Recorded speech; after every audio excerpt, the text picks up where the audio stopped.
అనంతపురం జిల్లాలో అంగరంగ వైభవంగా జరిగే శ్రీ గూగుడు కుల్లాయిస్వామి బ్రహ్మోత్సవాల నిర్వహణ కోసం పటిష్టమైన ఏర్పాట్లు చేయాలని జిల్లా కలెక్టర్ వినోద్ కుమార్ అధికారులను ఆదేశించారు. ఈ సందర్భంగా అనంతపురం జిల్లా కలెక్టర్ వినోద్ కుమార్ గూగుడులో పర్యటించి క్షేత్రస్థాయిలో ఏర్పాట్లపై సమీక్ష సమావేశం నిర్వహించారు. ఈ సందర్భంగా జిల్లా కలెక్టర్ మీడియాతో మాట్లాడుతూ కుల్లాయిస్వామి ఉత్సవాలకు ఏర్పాట్లను సైతం సిద్ధం చేశామన్నారు. ఎప్పటికప్పుడు పర్యవేక్షిస్తూ ఒక జిల్లా స్థాయి అధికారి పర్యవేక్షణ ఉంటుందన్నారు. అనంతరం జిల్లా కలెక్టర్కు ఆలయ నిర్వాహకులు తీర్థప్రసాదాలు అందజేసి ఘనంగా శాలువా పూలమాలలు వేసి సత్కరించారు.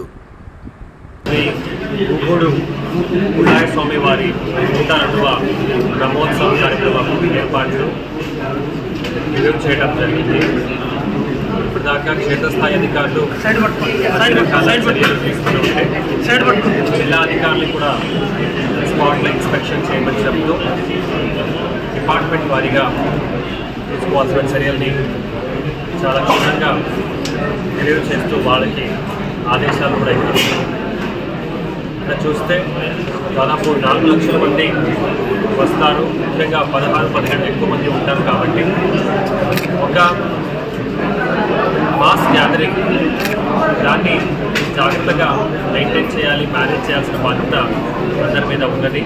సో కాబట్టి ఎక్కడ కూడా ఇబ్బంది రాకుండా మొత్తం ఈ ప్రాంతాన్ని ఒక సెక్టర్ వారీగా డివైడ్ చేస్తూ ప్రతి సెక్టర్లో అన్ని డిపార్ట్మెంట్ అధికారులు ఉంటూ ప్రజలకి అనుకూలంగా వారు ఒక దర్శనం చేసుకుంటూ వెళ్ళాలని, మరియు ఇక్కడ వచ్చిన తర్వాత అన్ని రకాల సౌలభ్యం మనం ఏం కల్పించవచ్చు, పార్కింగ్ ఉండొచ్చు, ఎవరైనా ఆరోగ్యం బాగాలేకుంటే ఉంటే మెడికల్ క్యాంప్ ఉండొచ్చు, అవన్నీ కూడా ఏర్పాటు చేశాము. రేపటి నుంచి ఆర్డీ అనంతపురం వారి ఆధ్వర్యంలో అన్ని చర్యలు కూడా రంగంలో కనపడతాయి. ప్రజలందరూ కూడా దయచేసి ఈ కార్యక్రమాల్లో పాల్గొని అన్ని సజావుగా జరిగేటట్టు సహకరించాలని కోరుతున్నాను.